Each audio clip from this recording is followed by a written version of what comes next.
Imagine. Imagine you're not a human anymore. You're an object, a property of another human being. Imagine you've been sold by your parents, your friends, your aunt, your uncle, your boyfriend, or any other trusted person. Imagine you've never been asked about your wish because you're not supposed to have one. Imagine that you live from pain to agony, from anguish to torment, because you've been forced into prostitution, you've been sold, and you've become a sex slave. All around our world, we have from 20 to 30 million slaves, and up to 80% of these people are being sexually exploited. But here I am today, standing in front of you, not to talk about statistics or any of those kind of things. Here I am in front of you to talk about my week with the most amazing, kind-hearted, and beautiful girls that I've ever seen in my life. I'm here to tell you how 1 week with 40 girls changed my life. I'm here to tell you how 40 girls showed me what does love, happiness, blessing, and gratitude mean.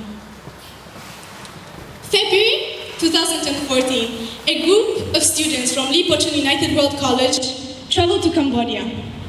We were heading towards a rehabilitation center in Cambodia, a rehabilitation center for victims of sex trafficking. And we were heading there, and I had this unknown feeling of what on earth am I going to do there with these girls. I am not very talkative with people that I don't know very well, so I was worried at first. But then we were told that our aim is to go there and give them a week pure happiness and laughter, and nothing less than that. When I took my first step into the center, I had this weird, interesting, and warm feeling. The girls gathered around our bus with wild smiles on their faces, and it was the sincerity from the very beginning that dragged my attention. They had this sincere wish and desire to make us happy, to make us feel comfortable, and make us feel as if we were home. And it was the first time in my whole life to see so much sincere and honest care from people that I've never ever met in my life before. And there was no pretentiousness that is so common in our world nowadays. They really wanted to make us happy, even though it was us there to make them happy.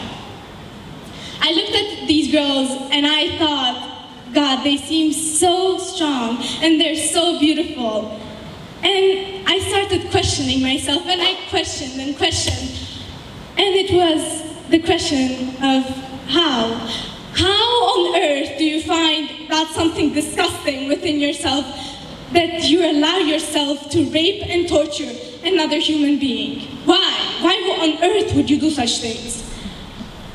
Frankly, I still have these questions in my mind, and I'm not sure if I'll ever find an answer to these very questions. The very first day was filled with dances, joy, and we got to know each other a bit better. We had games and all the fun stuff, and it was absolutely lovely. As the day came to the end, we went to sleep, and we went to sleep with the girls in their rooms. I was grabbed by a few girls, and they asked me to sleep in their room, and I did so. And we started talking about all different things, even though there was this language barrier. It was mostly gestures. They showed me their books, they showed me their photos, they told me about different things around the room, and they tried to teach me Khmer, even though I'm so bad with languages. And we laughed about all different sorts of things, including my terrifying fear of mosquitoes. And right before going to sleep, one of the girls who was relatively good in English told me that she spoke and she was fluent in Thai as well. I was surprised, and I asked her how come she spoke Thai, and she told me that she lived in Thailand for 4 years alone. I was surprised, and I realized that she was a victim of sex trafficking who was trafficked from Cambodia into Thailand. After that, she told me that she has a Facebook account and a Skype account, and as a typical 21st century teenager, I asked her to give it to me so that we could keep in touch. And she wrote it down. You see, she wrote down something like her name, 96. You see, I was born in 1996. She was the same age as I was. I looked at her and I thought, she's 17, I am 17. But what has she seen in life except pain? I have lived such a different life, although we were the same age. And I thought to myself, who had the right and who put that burden upon another person's life? That's when I remembered the words of my second year from Ukraine, who visited the centers earlier, and who told me that the only difference between us and them is that we were born in a different country, in a different family. That's all.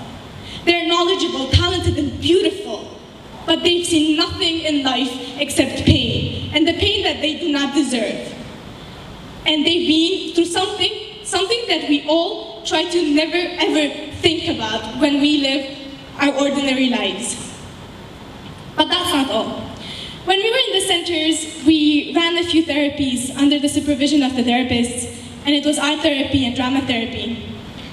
The art therapy involved the girls drawing a house and a tree on an A4 paper, and so they did, at least most of them. And we asked them to reflect upon what they drew, and if they wish to, share their thoughts with us. Most of them told us that they drew a very big and strong house, a beautiful house, to let their parents live there.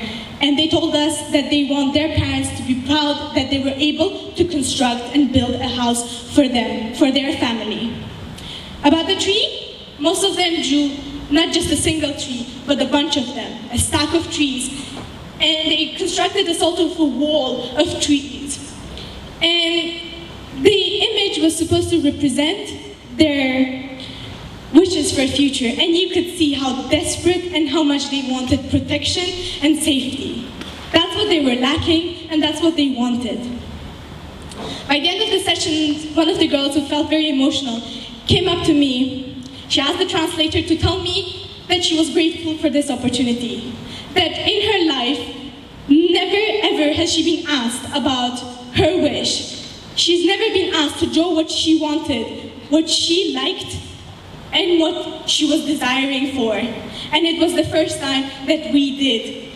But then she couldn't draw anything, but she was still grateful for this chance. And throughout this week that we were there, I was looking at her. We got very close to her, and I realized that I was a friend with an 18-year-old girl who had bruises and scars all around her body, who was forced to marry a 50-year-old man who abused and raped her. And on the last day, she cried and she came up to me and she said that if I come next year, she's not going to be there. I smiled at her and I say, there's always hope. And there is hope that we're going to meet again. And she told me that she never knew what does hope mean before. You see, if anyone ever asked me to tell them about the most memorable event that took place in my life, I am going to tell them about this very week. But I am going to emphasize on this very particular drama that I want to share about with you. On a Thursday evening, we decided to conduct a drama therapy under supervision. And the drama therapy involved an activity from Augusto Bola's Theater of the Oppressed, an activity that enables the participants to feel and to understand that there is always a chance to resist oppression. What they had to do is that they had to come up onto the stage and they had to mold and they had to sculpt the 3 students or more that were in the center in order for those students to represent 2 events from their lives. An event of happiness and an event of sadness. A negative image and a sad image. And afterwards, they had to clap 5 times in order to show the transition from happiness to sadness.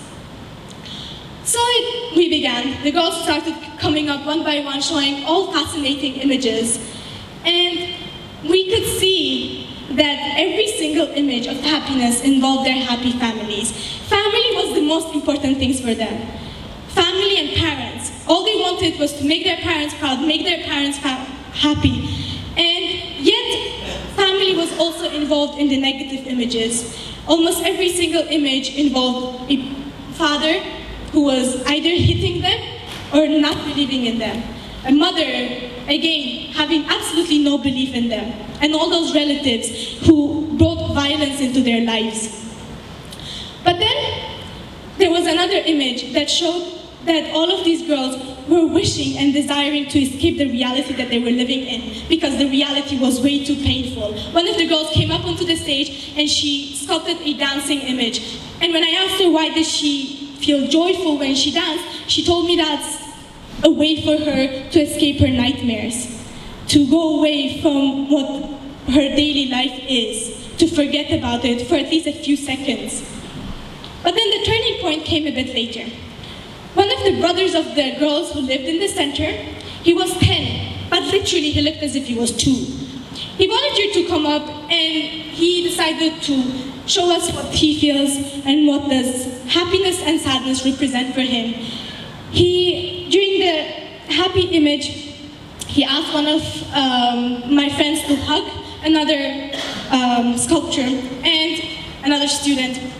And he explained that happiness for him was when his mother hugs him. That's when he feels happy. At that very moment, I felt that my heart stopped for a few seconds. There was this blankness that went through my eyes. And then he moved to the sad image. He asked one of my friends to lay down and close her eyes. And the rest had to gather around my friend and pretend as if they were crying. And then he said that he felt devastated when his mother passed away. This very image had a huge impact on every single person who was looking at it. You see, this very boy's and his sister's story is absolutely devastating, heartbreaking, and painful. He was abused physically and mentally by his father throughout his life. His sisters were raped by his fathers, and his father killed his mom in front of his eyes. He was then taken by his uncle, who wasn't any better.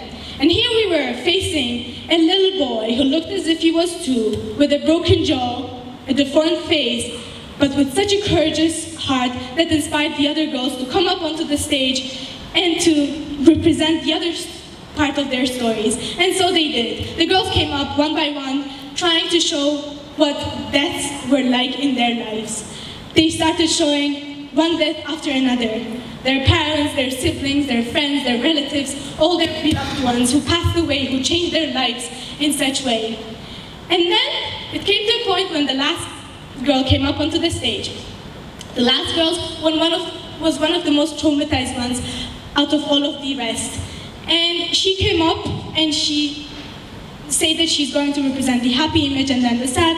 And the happy image represented her and her family and her beloved ones together. Everyone was hugging each other, and she said that she feels happy when all her beloved ones are together, when her family are gathered up together, when they're united. And then, before I tell you what was the sad image, I'll just mention what she did for the art therapy. When she drew the tree was enormously huge and tall, and when we asked her what did it actually symbolize, she said that she wanted the tree to protect her so she could hide behind it from the bad man, so that the bad man do not see where she was. During the drama therapy, she asked one of my friends to lay down, and I quote, "Look as if you're dead." And the rest had to imitate the perpetrators who were beating and hitting the girl. And she said that she felt sad when the bad man did bad things to her. And at that point, we could see every single person, 40 girls and up to 13 students who were with me, who literally started crying. Everyone had their own reasons to cry. But when you looked at the girls, it wasn't just crying, it was so much more than that. It was anguish, pain, torment, every single word you can find for the synonym of heartbroken people. And you could see that these people, even though they were trying to hide it, they just couldn't. They stood up, they stayed in a circle, and they started supporting each other. They were saying, "Come on, you can do it. You're stronger now. We can give up all the pain that happened in the past, and we can start living our own lives and leave the pain, leave the tears behind yourself." but they were not able to. It was unbearable pain that they went through. Now, can you imagine someone in your life causing you so much pain that you can't forget it throughout your life? That's some kind of pain that they went through. And you see, it was sort of a thing that you're never going to forget in your whole life. The girls stood, they started hugging us, and they were saying, "Oh, please don't cry, be happy, you're beautiful." And we were telling them, no, you're beautiful.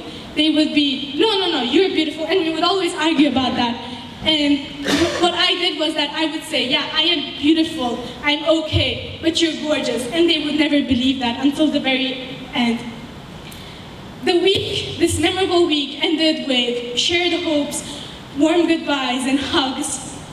And I was filled with hopes that these girls got some love and care and hope from us, that we made them believe that there are people, no matter what a small group we are, that there are people out there, no matter how far we are, that we will try to make a difference in their lives. The very last day, we went to Phnom Penh, to the capital of Cambodia, and I felt heartbroken and disgusted by the amount of sex tourists we saw there. Literally, you went from one place to another, and you saw sex tourists. You saw a man buying a 5-year-old girl. You saw people buying other people, purchasing other people. I sat with my group during dinner beside a table where 3 men were harassing other 3 girls that they purchased. And it was heartbreaking and it was disgusting. And what was the most agonizing part was to think that one of these girls could be one of the girls from the center that I loved so much with all my heart and soul. You know what was the most agonizing part from all of that? Those girls from this center, most of them are going to return back to the sex industry because they'll be forced by their parents or by any other relative, and they'll have absolutely no other choice. This very trip taught me what does love mean, how to define gratitude, and how to be grateful for every single thing that we have in our lives, how to count our blessings.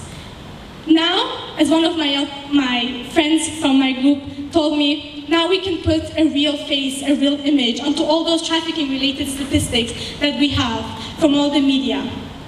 And now we can make a change. But then, it's not only us who can make a change. Every single person can, and every single person should, because there isn't a single country that is not affected by human trafficking. And by human trafficking, I mean every single sort and every single type of human trafficking. Started from labor, forced labor, ended with take Hong Kong, domestic servitude. And you name the countries, Hong Kong, UK, US, Russia, Argentina, any other country, every single country is affected by it, and we have no right to be silent. And the reason that this very issue is present is ignorance. And we have no right to be ignorant when we know that in the street across our house, there is a domestic helper who is being starved and abused, or there is a sex tourist raping another 6-year-old girl. Believe that you're able to make a change. Spread the word, spread the message, and it will work by itself. It will work as a chain reaction. People will start talking about it, and they will hence fight against this absolutely devastating and utterly disgusting dehumanizing machine known as human trafficking. Believe that you're able to make a change, and make it. Thank you.